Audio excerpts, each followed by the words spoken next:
Olá, ouvinte! Você está no MIP Talks, uma produção do programa MIP Experience, iniciativa que visa transformar o manejo integrado de pragas na agricultura, através da adoção de tecnologias efetivas e baixo impacto ambiental, com benefícios que vão do campo à mesa do consumidor. Saiba mais em mipexperience.agr.br. Olá, sejam muito bem-vindos a mais um episódio do MIP Talks, uma realização do programa MIP Experience, e hoje eu continuo a conversa do episódio anterior aqui com os nossos dois convidados que representam o varejo, a Júlia Carlini e também o Jean.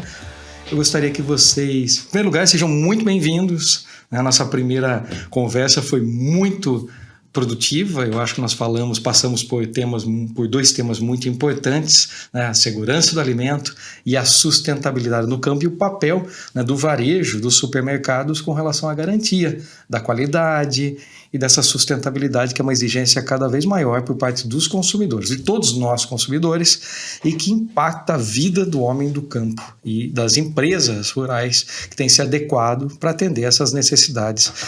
É aí que vem do consumidor, em primeiro lugar. Eu acho que esse é o ponto. Júlia, seja muito bem-vinda. Eu gostaria que você se apresentasse novamente, contasse um pouquinho quem é a Júlia, para aquele que está chegando agora e pegando esse episódio aí pela primeira vez. Obrigada, Marcelo. Bom dia para você, bom dia, Jean. Bom dia para vocês que estão acompanhando a gente aqui. Eu sou a Júlia, sou veterinária formada em São Paulo, pós-graduada em Vigilância Sanitária de Alimentos, construí minha carreira na área de qualidade e segurança alimentar, no Grupo Carrefour. Então, comecei como estagiária na operação de loja, sempre trabalhei em operações, depois fui para o programa de trainee, na matriz do grupo. Não existia um departamento de qualidade e segurança alimentar independente, em 2005 foi criado esse departamento, então eu saí do estágio e fui para o programa de trainee, então ajudei a construir todas as ferramentas, né, os manuais, contratos de trabalho, parcerias, né, nesse tempo. Depois eu fiquei responsável pelo centro de distribuição, pelas equipes de controle de qualidade.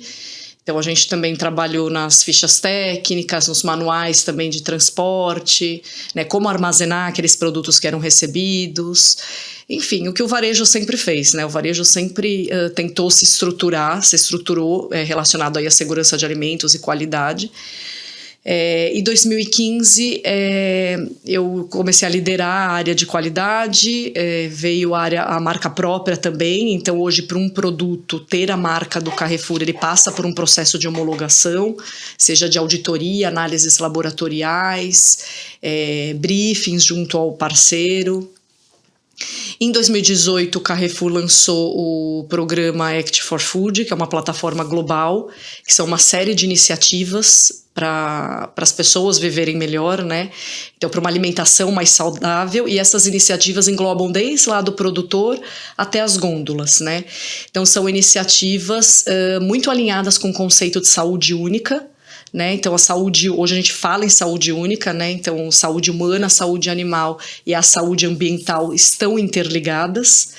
Então, são muitas iniciativas ligadas tanto à questão de bem-estar dos animais, a questão da sustentabilidade no campo, e todos os pontos relacionados também à nutrição, né? Então, reformulação de produtos, né? Com olhar aí para os nutrientes críticos, açúcar adicionado, sódio, gordura saturada.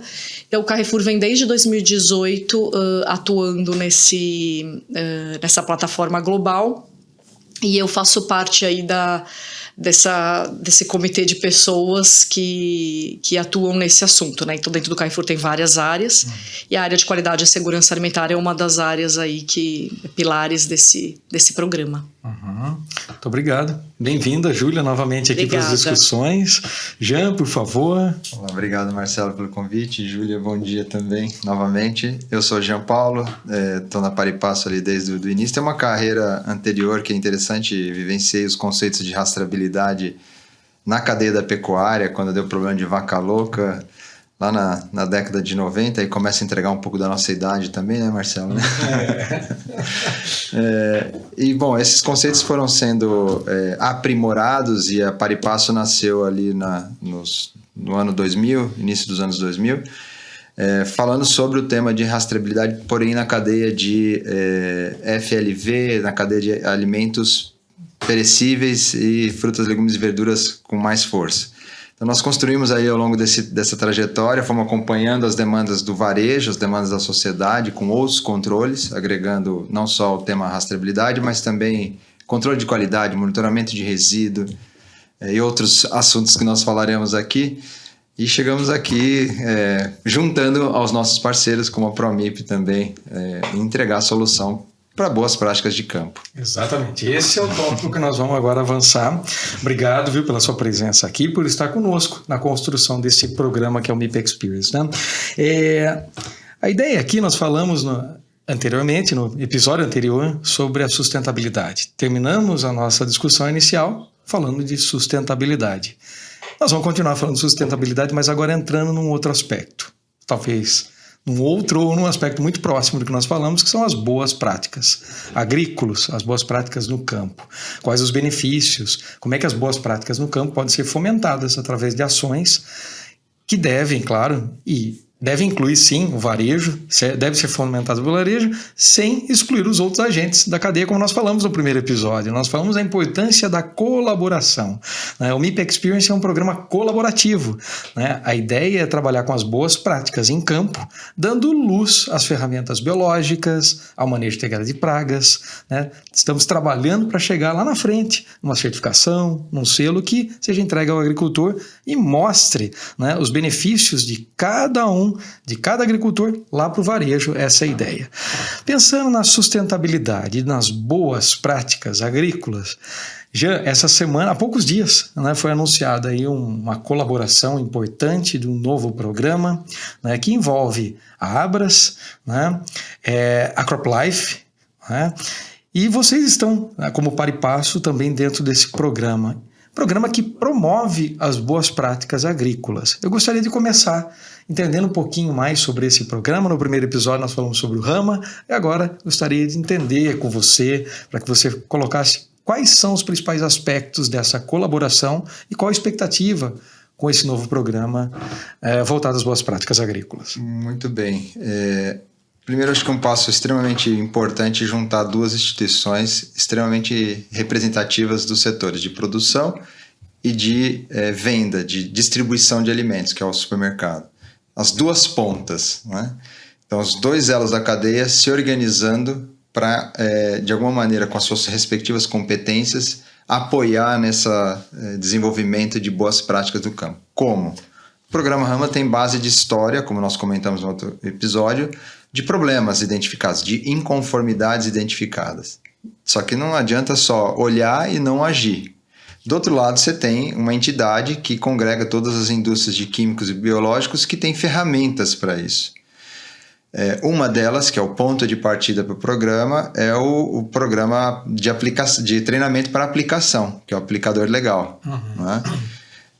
Então, das inconformidades identificadas, nós estamos trazendo para conhecimento da equipe da CropLife e seus parceiros associados, para que a gente possa, de alguma maneira, capacitar os agentes ali, os produtores, e seus funcionários que estão fazendo a aplicação, no uso correto dos aplicadores, das diluições, etc. Como a Júlia comentou também no nosso encontro anterior. Então, assim, esse é um primeiro passo. Posteriormente, e paralelo também, nós temos ações com a Promip também, do MIP Experience, onde nós estamos falando de monitoramento. Então, a aproximação das duas entidades formaliza essas frentes dentro de um programa da ponta do varejo e suas identificações de problema, com o outro lado, que é a CropLife, que tem soluções próprias e de parceiros. Então, essa aproximação foi muito importante, essa comunicação com o mercado. Assim, é um passo extremamente significativo, juntando duas pontas. Então, pensando nas boas práticas e pensando em sustentabilidade, tudo isso, todo o nosso esforço está direcionado a uma produção mais eficiente, mas aí também fomentando a biodiversidade e outros aspectos que estão relacionados diretamente hoje a essa questão da sustentabilidade. Um dos aspectos que tem sido muito discutidos, e eu gostaria de ouvir de vocês, principalmente por conta da área de FLV, frutas, legumes e verduras, Como é que vocês têm interagido, ou de que forma os supermercados, o varejo, ou as ações para a produção de alimentos, né, têm interagido com relação à questão relacionada ao aquecimento global? As emissões de gás do efeito estufa, por exemplo. Por um lado, nós temos um potencial enorme que a agricultura nos coloca, que é a questão da retenção desses gases, a redução da emissão através das boas práticas agrícolas. Você citou a questão das aplicações dentro desse programa. E aí, como é que nós saímos desse cenário e vamos agora para o aquecimento global? De que forma essas boas práticas podem influenciar esta questão? Começa comigo? Por favor. Acho que o primeiro ponto para a gente refletir, a gente precisa ter consciência no sentido de colocar isso, incorporar isso dentro do nosso pensamento. Quando eu falo nosso, eu estou referindo à cadeia inteira. Aqui nós estamos tendo a oportunidade de conversar sobre o tema. E um produtor, um distribuidor, ou uma indústria, ou um supermercado que está participando dessa cadeia, precisa também pensar dessa maneira. Nós temos um ativo impressionante no nosso país, que é o agro, efetivamente. Práticas técnicas corretas de uso de solo, de manejo, de aplicação, elas são benéficas para a questão do carbono. Nós tivemos recentemente, você participou com a gente aí, ouvindo um especialista nisso, sobre a questão do carbono. Então, e tem uma conexão direta entre essa sustentabilidade, esta longevidade do negócio e as boas práticas. Então, o que nós estamos falando e o que a gente está propondo, seja no uso de um biológico, de um químico, de rotação de culturas, de manejo de solo, elas têm resultado positivo na questão do carbono. E tem resultados positivos financeiros para o negócio. É dinheiro. Nós estamos falando de dinheiro. Lá atrás, quando nós começamos o monitoramento de resíduo, tinha quase que exclusivamente o atendimento a uma questão de exigência legal. Passado 15 anos de história, de registros, de laudos, de conformidades e inconformidades, a gente olha e fala assim, a gente tem uma oportunidade de mudar o processo. De que maneira? Se eu usar direito o químico ou o biológico, sozinho ou em conjunto, significa que eu vou usar melhor o meu recurso, o meu insumo. E a gente percebe isso no produtor. Olha, por que a gente faz uma análise vou dar um exemplo qualquer, né? Tomate, e aparece uma inconformidade, porque usou? Porque eu tinha receio, deu uma praga, mas era a maneira correta? Não sei, nós vamos procurar o especialista. O especialista dá a indicação correta. Quando o produtor percebe que ele poderia fazer de uma outra maneira, e a gente monitora isso no tempo, qual é o resultado final que ele realmente visualiza? Dinheiro. Dá dinheiro, porque eu uso menos, ou eu uso corretamente, ou eu tenho que repetir menos vezes, né? Eu tenho uma necessidade de uma demanda menor. Então você percebe que esse ciclo, de novo eu falei isso no episódio anterior, ele é virtuoso, ele traz um resultado benéfico para todo o processo. Vou parar de falar aqui, senão eu não paro mais, né? Mas é muito bom todos esses pontos. Eu gostei da palavra monitoramento novamente, né? Sem monitorar, nós não temos certeza de qual caminho nós estamos seguindo, se estamos na direção correta, né? No programa MIP Experience, em breve nós vamos ter novos episódios, vamos falar com o professor Carlos Serri, né, que é da empresa Delta CO2, é professor na Exalc, aqui em Piracicaba também. Ele vai contar um pouquinho como é que esse trabalho tem sido feito, né? Como as medições e como os indicadores têm sido obtidos no campo através de ferramentas para o monitoramento. O fato é que ainda nós estamos num processo inicial para desenvolver essas ferramentas que possam entregar análises e respostas rápidas para o agricultor. É o nosso grande desafio, né? Mas obedecendo aí o Acordo de Paris, as ODS, as empresas estão se adequando, as grandes empresas, e também, por que não, o agricultor. Você falou na questão de crédito de carbono, então além de adequar-se e atender às expectativas até 2030 e no futuro, né, o agricultor também precisa participar dentro dessa discussão. E veja bem, nós temos através da agricultura a possibilidade de obtermos créditos de carbono, que vai beneficiar toda a cadeia.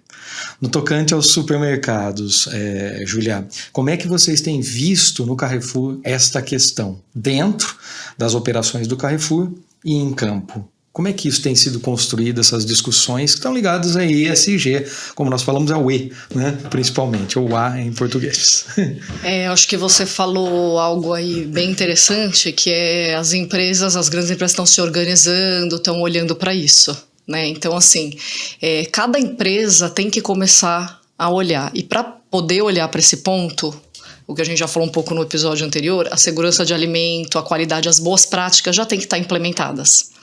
Então, antes da gente falar de sustentabilidade, de olhar a questão de gás de efeito estufa, o próprio produtor ele já tem que estar organizado nas boas práticas agrícolas, ele tem que estar fazendo o básico.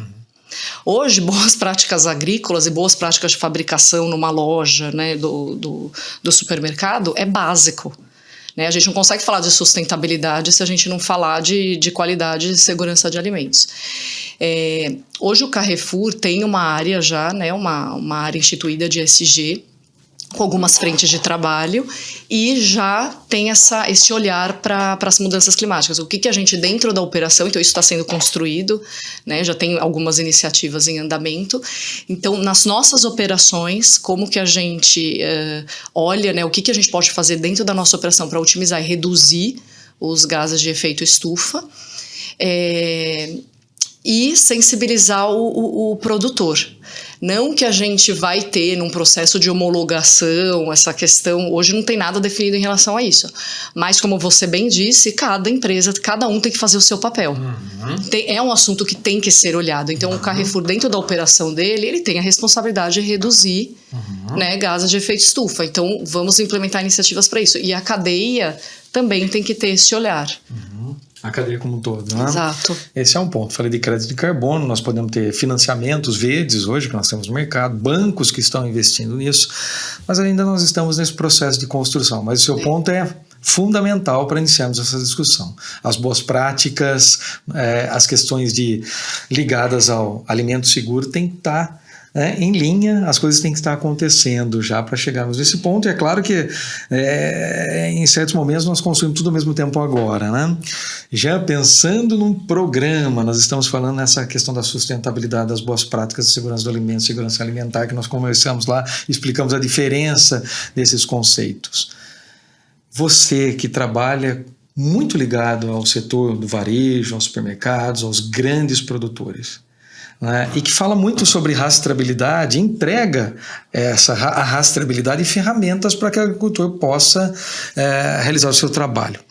Muitos produtores que ainda não usam a rastreabilidade, mas estão nos ouvindo aqui, gostariam muito de iniciar esse processo. Qual o primeiro passo a ser dado dentro de um sistema de monitoramento e rastreabilidade ou na construção dessa produção sustentável em campo? Rentável para o agricultor e sustentável para todos nós. Qual o primeiro passo? É a rastreabilidade mesmo? E de que forma? Eu vou defender que sim, que é a rastreabilidade, e também vou insistir que assim, não é só para grandes empresas. Poxa, tem uma estrutura numa empresa, ele é um grande produtor, um grande distribuidor, então é mais fácil. Eu tenho dúvidas porque muitas vezes é mais complexo. O número de itens, a quantidade de funcionários, de pessoas que estão envolvidas no processo é maior, então você precisa capacitar, treinar, é muito mais variável para ser controlada, né? Talvez num pequeno ou médio produtor isso seja mais simples. Mas a gente sabe que também ele tem, às vezes, o desafio de fazer muitas coisas ao mesmo tempo. Mas eu quero tirar essa percepção de que só dá para fazer quando é um grande produtor. Esses são pontos importantes. Rastreabilidade, isso a gente foi vendo ao longo do tempo, ela é consequência de organização. Eu não tenho rastreabilidade, porque se eu não sou organizado. Então, quando eu faço os meus controles corretos, no final eu tenho condição de saber o que aconteceu. Porque o intuito da rastreabilidade é isso, o que aconteceu aí. E aí eu consigo voltar nessa informação de uma maneira estruturada. E pode começar de maneira simples também. Nós não precisamos querer fazer tudo rapidamente e o mais complexo de uma só vez. A gente pode começar, por exemplo, que dia eu plantei, que dia eu colhi. Muitos não conseguem fazer isso também. Se eu tenho um plantio numa área, eu tenho uma expectativa de produtividade associada a essa área, aquela cultura. E depois eu vou ter a colheita. A gente percebe que quando começa a fazer isso, eu tenho uma data de início, uma data de fim, e nesta colheita eu tenho o nascimento dessa planta do produto final, um tomate, como eu dei o exemplo aqui, eu tenho o RG. Só neste tipo de apontamento eu já começo a ver a minha eficiência. Se eu plantei 10, eu ia colher 10, eu plantei 10, colhi 5, o que aconteceu no meio do caminho? Qual é a minha previsibilidade de receita? Esse é o mais básico de todos, na produção. Quando a gente vai para a transformação no packing, na unidade de beneficiamento, mesma coisa, eu recebi 10, vendi 10, poxa vida, eu tenho um chamado balanço de massa que está coerente, entrou, saiu. Agora, se eu recebi 10 e estou vendendo 50, onde foi parar os outros 50? Né? Você veja que aqui eu estou falando de uma rastreabilidade quase que de onde veio para onde foi e qual é o volume que eu tinha no início e qual é o volume que eu tinha no final. Esse é o conceito do balanço de massa, para não ter o milagre da multiplicação ou da não multiplicação. Né? Então, são controles básicos. Algo simples, né? Simples. Veja bem, é simples. E, de novo, nós estamos falando de sustentabilidade de uma maneira mais global, mais ampla. Aqui é uma sustentabilidade do negócio. É quase que um fluxo de caixa. Né? Olhando para tonelagem, unidade, qualquer que seja, e identificando isso. Então, é simples esse ponto de partida. E faz bem para o negócio. É saudável para o negócio. É saudável para o consumidor, saudável para o varejo e saudável para o negócio. Nós estamos falando de saudabilidade através da rastreabilidade. A gente precisa deslocar um pouquinho essa discussão da atender a rastreabilidade por causa da lei. Nós temos que usar a rastreabilidade por uma questão interna, de atender os pontos que a gente está falando aqui. Se quiser avançar e aprofundar, nós vamos para os manejos. Vou fazer apontamento de manejo, quanto eu usei numa aplicação, né, de químico, de biológico, aí começa a detalhar. Ou seja, é difícil trabalhar para a sustentabilidade no campo se o seu negócio não é sustentável. Eu vi uma matéria, um estudo de caso, na verdade, do Fórum Econômico Mundial.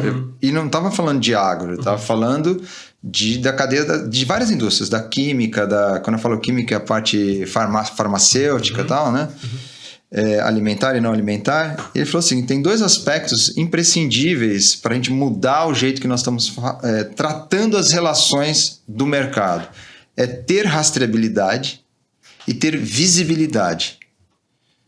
Essas 2 coisas são imprescindíveis para a gente conseguir, mas para isso eu preciso documentar, registrar, ter a evidência. Então eu plantei nesse dia, eu apliquei esse produto nesta hora, eu colhi nesse outro dia. Então eu tenho um histórico disso para eu poder ter a rastreabilidade e dar visibilidade.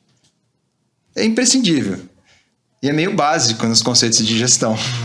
Né? Então eu acho que a gente precisa desmistificar as coisas. Eu acho que esse é o ponto de partida. Esse é o ponto de partida. Eu concordo com você. Eu vou voltar um pouquinho para o nosso lado aqui do MIP, né? Por que o MIP nós tivemos lá atrás, né, no segundo episódio dessa primeira temporada com o professor Santin Gravena, né, que contou-nos a história do conceito. Veio o Pedro Yamamoto e falou um pouco da atualidade e colaborou também nessa construção, né? Mas o conceito de MIP hoje, para o programa, ele é igual à sustentabilidade. Nós estamos buscando, através do manejo integrado de pragas, a sustentabilidade no campo. É essa a ideia. Traduzir o conceito de uma maneira simples, de modo que o consumidor possa entender o que faz sentido. MIP, já tem ESG, tantas outras siglas. O que é o MIP? Né? Manejo integrado de pragas. Só que, Jean, aí que eu queria puxar esse gancho novamente no monitoramento. O primeiro aspecto para se realizar a integração de ferramentas em campo. O que são as ferramentas? O controle químico é uma ferramenta mais usada. O controle biológico é uma ferramenta muito importante nos dias de hoje. Os bioinsumos, o mercado tem crescido muito. Mas não adianta usar químicos químico ou biológico de uma maneira qualquer. Nós precisamos monitorar. Pensando hoje nas ferramentas que estão disponíveis no mercado, nós falamos aqui em rastreabilidade, no sentido de avaliar o resíduo e a questão da gestão como um todo. Como essa questão hoje se insere dentro dessas ferramentas que estão disponíveis no mercado e como você acredita que hoje existe uma facilidade para o agricultor? Existem mais ferramentas e uma maior facilidade para se realizar o monitoramento, porque o monitoramento de pragas é o que de fato vai apresentar o momento certo e o gatilho para a aplicação de uma tecnologia em campo. Se ele fizer isso de maneira correta, ele não vai ter problemas com não conformidades relacionadas a resíduos, porque ele vai ter feito a aplicação naquilo que a gente chama de nível de controle para evitar o nível de dano econômico. Então ele vai rastrear, ele vai acompanhar. Como é que hoje, se pensar em grandes áreas no Brasil, né, de grandes produções, nós temos mais de 50 milhões de produção de cereais no Brasil e outras culturas. Em FLV as áreas são menores, então teoricamente esse controle teria que ser muito bem feito. Mas o agricultor sempre sempre discute, né? Poxa, eu não faço MIP porque eu não tenho ferramenta, eu não consigo aplicá-las da maneira correta. Qual é a sua visão com relação a isso? Pensando nas pragas e doenças, então. Interessante você falar isso, porque você estava comentando, eu fiquei pensando, né? E a gente estava conversando também sobre filhos. Só fazer uma analogia. Você fala assim, bom, como é que eu vou cuidar da saúde do meu filho se eu não monitoro a saúde do meu filho? O que significa isso? Eu saio de casa, estamos aqui saindo para trabalhar e ele está com uma febrinha lá. Eu já ponho o remédio? Eu ponho o antibiótico?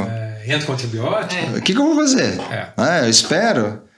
Primeira coisa eu ligo para o médico, tem um especialista nisso. Eu vou falar com um técnico especialista. Então eu vou ligar para um agrônomo e vou falar assim, olha, está acontecendo isso. Ele vai falar o quê? Monitora. De que maneira? Eu tenho um termômetro. Eu tenho que saber essa febre. Perfeito, Gia. Gostei da sua Eu fiquei assim, pensando, poxa, é meio básico. A gente vai para a agricultura e fala, não dá. Por que não dá?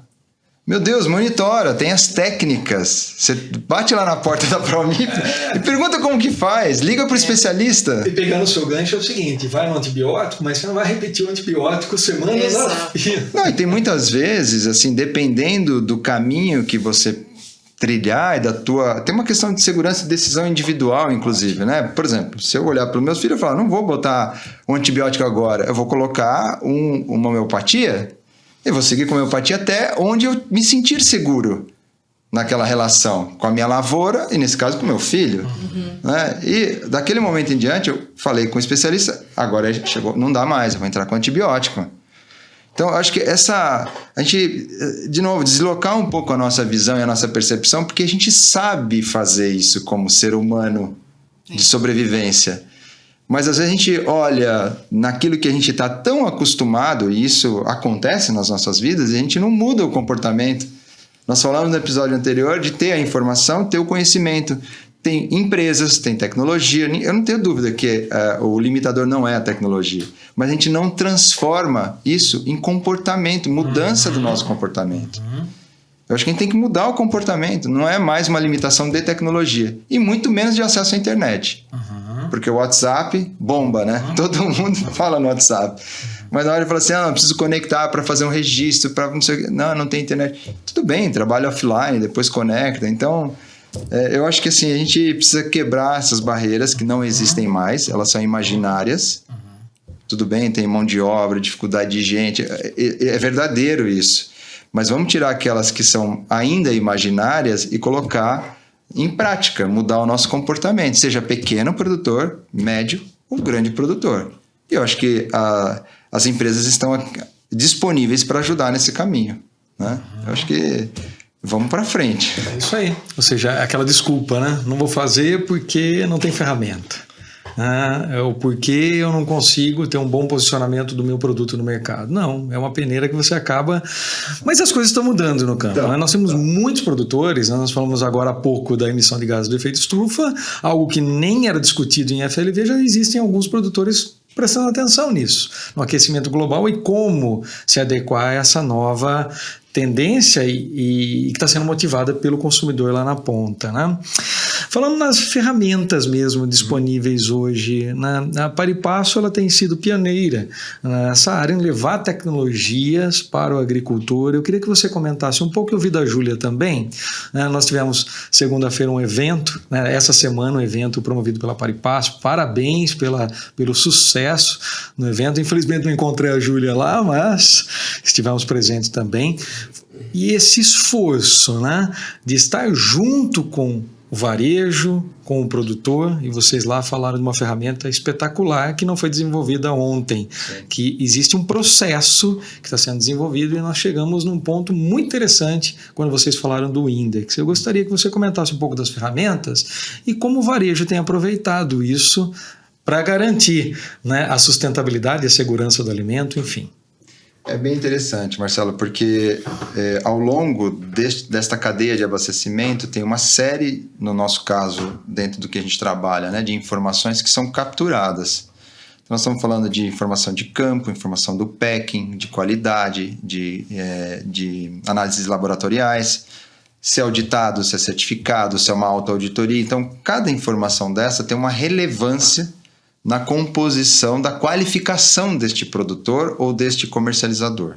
E de ambos também, porque eu posso ter um produtor conectado a um distribuidor e que vai chegar até o supermercado. O que nós pensamos no conceito do Index? Como é que a gente tangibiliza isso de uma maneira que as pessoas entendam? Então é uma nota baseada em cada etapa dessa cadeia. Nós estamos trabalhando com 4 pilares que a gente chama hoje, né? Então, a rastreabilidade é ou seja, como é que você executa essa rastreabilidade? De 0 a 100, qual é a tua nota?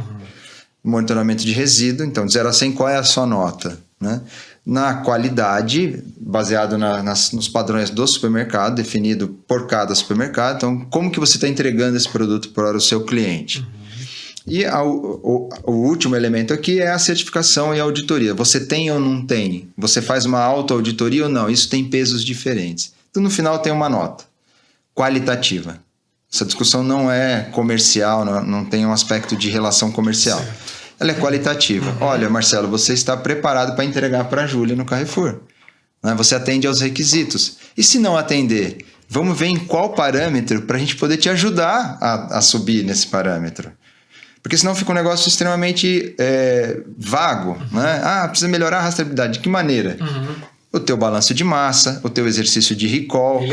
Ele aponta o caminho. E entregamos essa informação para o supermercado. Ou seja, usufrua dessa informação. Então há essa conexão dentro do Index. Isso que é interessante, né? Exatamente.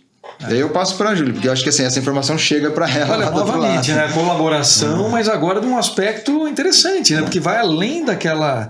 Vai através dos KPIs, dos indicadores, né? E aí nós tomamos a decisão juntos, né? Exatamente. A gente participou muito próximo da Paripasso dessa construção. Acho que teve muita coisa assim que a gente também demandou, né, Gia? O próprio supermercado, a gente começou a fazer muitas perguntas para a Paripasso, pedir muitas coisas e assim, Gia sempre proativo e trazia a solução. Então era isso, demandou, tá aqui a solução. Então no começo os fornecedores foram embarcando no programa RAM e a gente começou com a rastreabilidade, quem rastreia ou não, quem está apontando origem ou não. E o monitoramento do defensivo agrícola, os resíduos, que está conforme o que não está conforme. Depois a gente começou um trabalho também no centro de distribuição, a gente fazia os recebimentos dos produtos. Então a gente tinha o manual, a ficha técnica aqui, uma planilhinha que a gente anotava os defeitos, quantos quilos eu amostrei, né? Fazia toda a amostragem e aplicava a ficha técnica. Ia para o computador com aquela planilhinha, baixava as fotos, porque a gente tirava foto dos defeitos, para o fornecedor e o fornecedor entender por que a gente recusou aquele produto, o comercial também entender por que a gente recusou e o fornecedor buscar melhorar. Então a gente descarregava as fotos no computador, subia para uma apresentação de PowerPoint, enviava, né, fazia um relatório e a gente viu que a gente precisava automatizar isso daí, né, a gente perdia muito tempo, cerca de 3 horas entre o processo de receber, avaliar e enviar o relatório. Então também buscamos uma solução com a Paripasso. Então hoje a gente faz tudo automatizado no Clique, que é um sistema. Então a gente tem o tablet, ali a gente já tira foto, a ficha técnica já está ligada com o Clique. Então quando eu coloco ali a quantidade que eu amostrei, a quantidade de defeito que eu encontrei, ele já puxa da ficha técnica se está acima ou abaixo do defeito que está tolerado na ficha técnica. Então a gente ganha uma produtividade imensa com isso. E depois a gente começou a juntar o quebra-cabeça. Peraí, eu tenho esse fornecedor, eu estou devolvendo muito, ele está com resíduo acima do limite, né, não está rastreando. Então a gente começou, vamos conectar essas pontas para entender, primeiro, não só para o fornecedor poder melhorar, e a gente entender quem são os fornecedores que estão entregando dentro do padrão, estão cumprindo a legislação em termos de resíduos, e vamos direcionar o comercial para uma compra mais assertiva. né? Então, levar o comercial, ó, esse fornecedor aqui está dentro dos requisitos, vale a pena comprar um volume maior desse fornecedor, né? Então a gente, como área de qualidade, dá esse suporte comercial. Lógico, depois tem outras questões comerciais, mas aí é com a área comercial, né? Questão de logística, abastecimento, custo, enfim, é com eles. Mas pelo menos do ponto de vista de qualidade, a gente consegue dar um suporte para eles. E aí o Gia trouxe a solução também do scorecard, que traz todos esses critérios, né? Então a rastreabilidade, a conformidade do resíduo, a inspeção no recebimento, no CD, né? Se devolve, se recebe, se é um fornecedor que tem uma taxa de devolução muito alta ou não. A auditoria, e a gente começou a incluir a auditoria técnica. Então se o fornecedor tem uma auditoria técnica ou uma certificação, é um a mais para ele também, ele está investindo naquilo.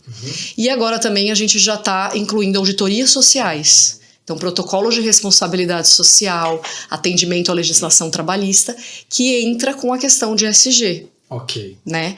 Então, isso tudo gera uma nota, um scorecard que traz, é um fornecedor que está regular do ponto de vista social, é um fornecedor que atende a conformidade de resíduos, enfim, a gente consegue dar essa visão melhor para o comercial. E eu acho que dentro do que o Gia falou, que a gente já falou disso também, né, Gia? E eu vi que lá na segunda-feira no Index você colocou assim, em vez de ESG você colocou GSA, porque a gente fala, né, do G, a governança, na verdade, ela que direciona.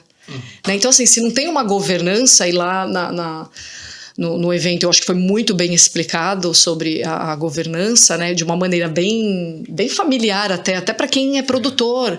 Então, assim, você tem que ter uma governança, tem que ter papéis e responsabilidades, né, uma organização, que é isso que o Gia fala. E depois você fala do social, que são as pessoas, né, as pessoas que estão ali trabalhando, né, que vão usufruir desse alimento. Depois tudo começa pelas pessoas, né, e aí depois você vai para o ambiental. Então, social e ambiental. Então tá tudo interligado. Né? O Jean, como tem sido a adesão, como aumentar a adesão do agricultor, do varejo nesse sistema? O que tem sido feito? Porque não precisa aumentar, né? Claro. Existe já um sucesso, né? Você demonstrou lá no evento esse crescimento da adesão, mas tem muito trabalho para ser feito ainda, né? Nossa, tem muito trabalho para ser feito. Como feito. aumentar essa adesão? Como fala aí na agronomia, tem muito capim alto ainda, né? Bom, eu acho que tem dois aspectos principais assim, que movem isso. Um é realmente uma mudança de comportamento da sociedade, e a gente não tem domínio sobre isso, né? Tem uma conscientização da sociedade em relação a esses aspectos, porque a gente está vendo no nosso dia a dia, principalmente os mais novos. O que significa isso? As mudanças climáticas, ou seja, está tudo bagunçado. E por que isso está acontecendo, né? Os jovens, as escolas começam a botar isso dentro do circuito de educação. Tem uma sensibilidade, então começa a exigir da cadeia. E o alimento, ele é dia a dia da nossa vida, né? E o FLV está nesse dia a dia da nossa vida. Então tem uma questão da sociedade. O outro aspecto, que aí é talvez um reflexo dessa questão da sociedade, é o legal. Começa a ter legislação, começa a ter uma pressão de atender a padrões, a requisitos de legislação, efetivamente. Então esses dois aspectos, eles andam nesse sentido, né? Olhando para dentro do Brasil, mas quando a gente vê... Bom, nós temos outro aspecto aqui. Nós realmente somos no passado se falava pulmão do mundo, e nós somos o pulmão do mundo em termos de espaço, de natureza, etc. Sim. O mundo também está pressionando no aspecto legal, reforçando o interno da questão de atendimento à legislação. Esses dois pontos de partida, assim... eu falei de filho, né? E eu vou voltar a falar porque eu acho que é exemplo. Ele não escova o dente sozinho. A gente vai lá e fala, escova o dente. Até uma hora que ele fala, ixi Maria, aí começa a namorar, falou, tem que escovar o dente. Não tem jeito, né? Eu acho que é a mesma coisa, começa uma pressão e depois a gente vai entendendo que aquilo tem sentido. Né? Tem sentido. Peraí, isso aqui faz, se eu olhar para uma outra perspectiva, tem sentido. Não é só isso, tem as pessoas que adotam também e entendem por uma prática de diferenciação, de posicionamento. Então é bem distribuído isso, né? Tem uma questão da sociedade, uma questão legal e pessoas que por iniciativa própria já fazem. Então acho que esses três caminhos são os pontos de partida, né? Nós estamos muito com as pessoas que fazem porque já ou por pressão vieram e agora entendem. Então a gente trabalha muito com essas pessoas para elas servirem de exemplo. Veja como ele está fazendo, porque é um exemplo positivo. Né? O negócio dele está indo para frente. Ele faz um atendimento, ele tem uma governança interna, porque se ele não tiver a governança, ele não se faz os papéis e deveres, né? Os direitos e deveres, como a Júlia colocou. Então, esses exemplos, e a gente tem que usar os bons exemplos, servem para os demais que ainda estão em dúvida. Vou ou não vou? Vou ou não vou? Entro nesse negócio ou não entro? Vem cá que eu vou te mostrar para que a gente possa... Contribuir, Marcelo. E, de novo, assim, é remuneração, né? No final, não é uma questão de ser só dinheiro, pelo amor de Deus. É porque reflete em resultado do processo como um todo. Perfeito. E o consumidor demanda, né? Vai demandar cada vez mais. Esse tipo de...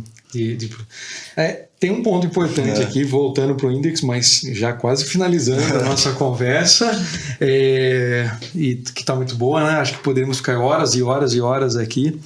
E é muito bom ter essa participação suas por conta de tirar o produtor aí do cenário absoluto, de uma visão única do campo e trazê-lo para outra visão do campo. Quase que eu derrubo tudo aqui, já é o italiano, né?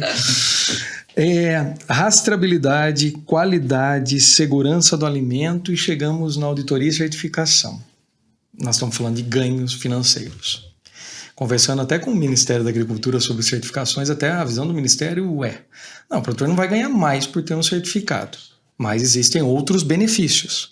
Conversando com o agricultor de fato, que já tem uma certificação Global Gap, por exemplo, um dos produtores referência no mercado, ele me disse o seguinte: os ganhos vão além do ganho financeiro, imediatamente lá na gôndola, ganho financeiro. Mas nós temos muitos outros benefícios e obtivemos benefícios após a nossa certificação Global Gap.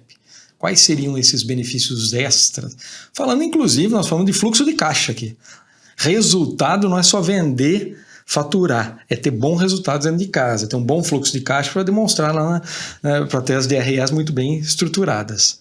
Como é que um agricultor pode olhar uma certificação? Nós aqui estamos trabalhando para o certificado, para o selo MIP Experience, né?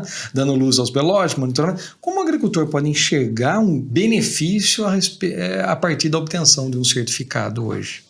Seja ele qual for. Seja ele qual for, bem colocado. É bem importante, assim, quando alguém de fora entra na nossa casa, no nosso ambiente, na nossa empresa, com uma lista de perguntas, gera um incômodo. Para a gente se mexer e sair do lugar, a gente precisa estar incomodado. Ninguém que está bem, está acomodado, se mexe. Fica lá, aqui tá bom.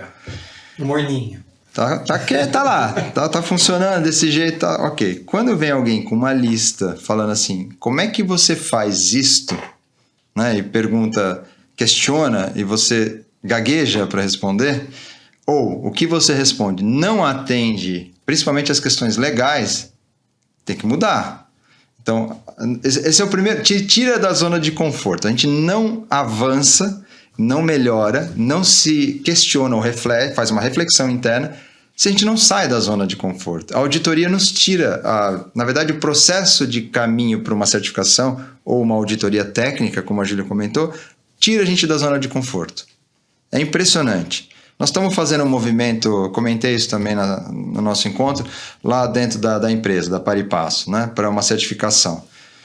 Começa a vir perguntas, você fala assim, eu faço. Aí fala, como é que você faz isso? Aí você fala, bom, eu não tenho essa informação, deixa eu perguntar para a Júlia não responde, não volta, não entrega a informação, fala, bom, então eu não tenho isso. Eu achei que eu tinha a evidência, mas eu não tenho. Então você acha uma lacuna dentro da tua empresa. Não queria ficar muito complexo o negócio aqui, mas quando nós começamos um processo de preparação para certificação para auditoria, a gente identifica, percebe onde estão os nossos pontos fracos. Ali nós vamos agir, ali nós vamos melhorar. E veja como isso se conecta com o resto. Porque, assim, quando a gente tem que agir sobre esses pontos, a gente combina o jogo. Quem vai cuidar dessa atividade? Quem vai cuidar do registro dos defensivos? Quem que vai tirar o defensivo? Mas de que maneira? Alguém vai pegar o defensivo do armarinho lá? Custou caro esse negócio. Mas eu tenho que anotar o dia que eu tirei de lá. Porque aquilo lá custa R$1.000, R$2.000 uma embalagem e ela some. Aquilo significa dinheiro. E aquilo tem uma pergunta que vai te perguntar. Como é que você controla o teu estoque? Como é que você controla a sua aplicação? Usou muito ou usou pouco? É dinheiro de novo.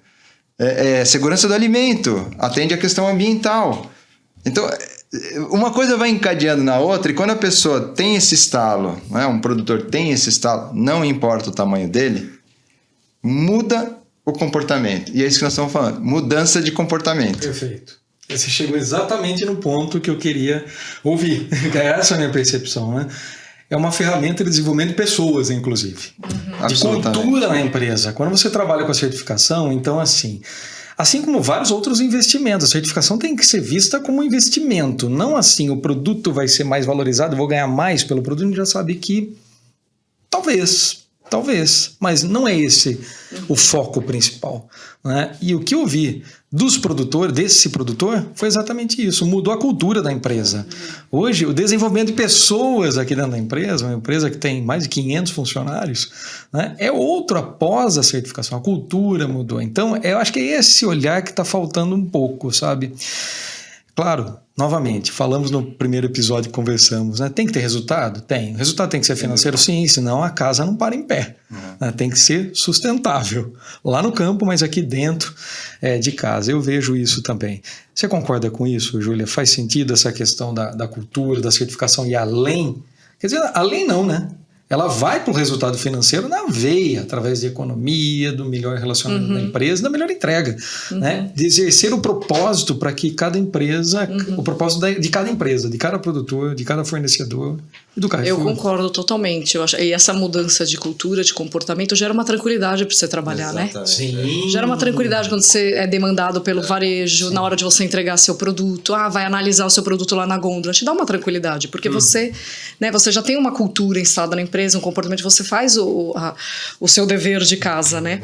E eu vejo que a certificação também ali esse selo de reconhecimento nos produtos, né? Querendo ou não, certificação, o próprio selo MIP Experience, gera um reconhecimento depois. Pode ser não imediato, mas tem um reconhecimento. A marca começa a virar uma referência.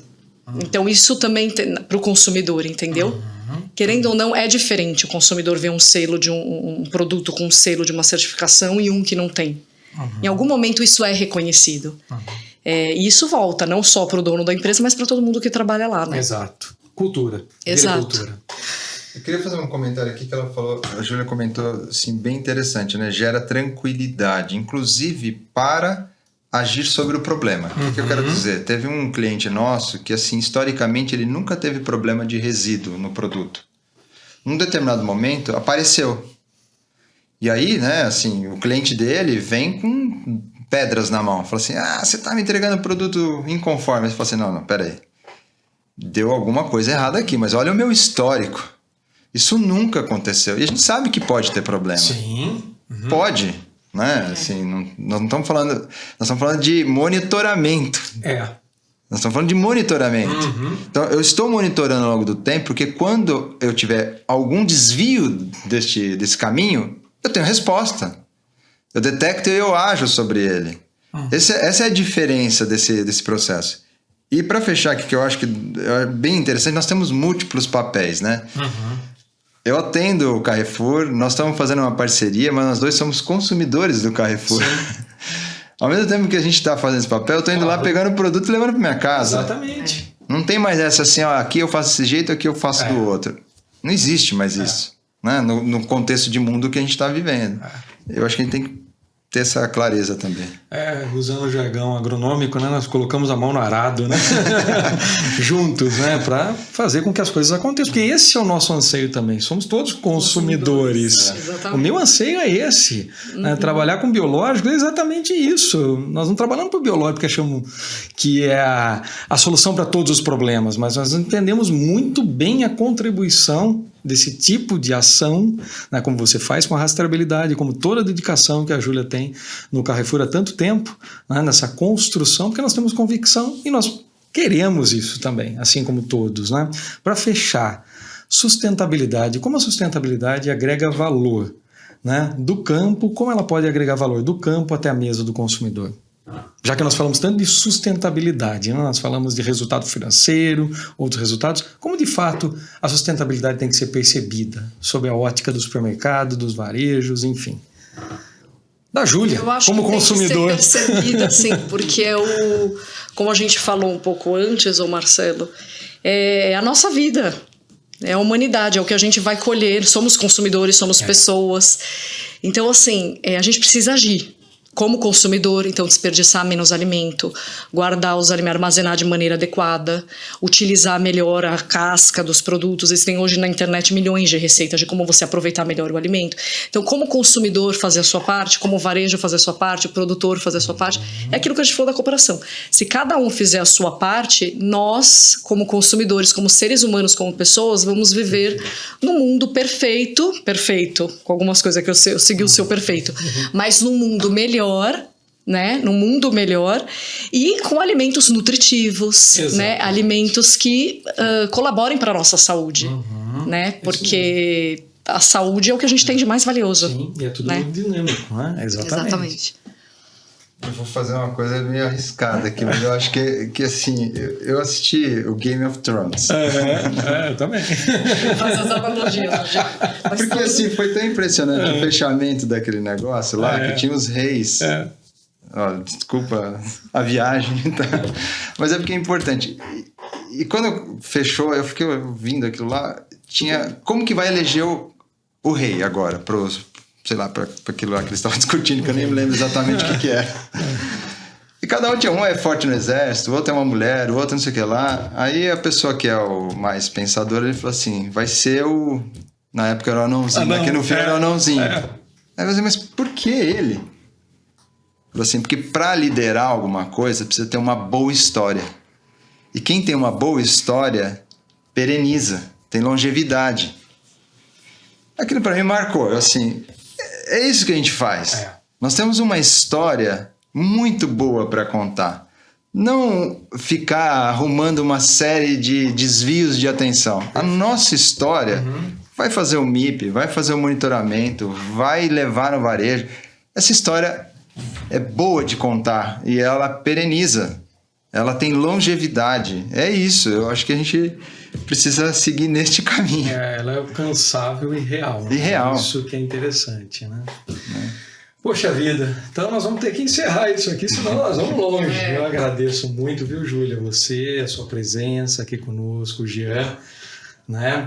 E a colaboração, né? Eu tenho aprendido muito com vocês também, e esse aprendizado estou tentando levar para dentro das nossas áreas de atuação, seja o biológico, seja a agricultura, né? Nós temos poucas ações, muitas ações lá na academia, mas poucas ações práticas ainda em FLV. Tem muito trabalho a ser feito. Eu vou recebê-los aí daqui um pouco, algum tempo, né, no segundo workshop, MIP Experience, lá na Hortitec, em Olambra, que acontece em junho deste ano. E aí nós vamos continuar essa conversa nossa no âmbito, quem sabe, ainda maior. Muitíssimo obrigado pela presença de vocês. Parabéns pela contribuição que tem dado, Carrefour, a Par e Passo, para a sustentabilidade no campo, né, para a segurança do alimento. E, por que não, também para a segurança alimentar. À medida que você reduz os problemas, você aumenta a disponibilidade de alimento saudável para todos nós, para todos nós consumidores. Obrigada, Marcelo. Obrigado vocês, muito obrigado. Eu agradeço a todos vocês que nos acompanharam em mais esse episódio do MIP Talks, uma realização do programa MIP Experience, e convido-os para que nos acompanhem nos demais episódios, em nossas redes sociais, na plataforma digital do programa. Muito obrigado e até a próxima. Você acompanhou o MIP Talks, uma produção do programa MIP Experience. Idealização e realização, ProMIP, Manejo Integrado de Pragas. Apoio e participação, Par e Passo, BASF, FMC, Balagro, Delta CO2, CropLife e AgroSafety. Acompanhe o MIP Talks no Spotify e YouTube. Obrigada pela sua companhia e até o próximo episódio. Tchau!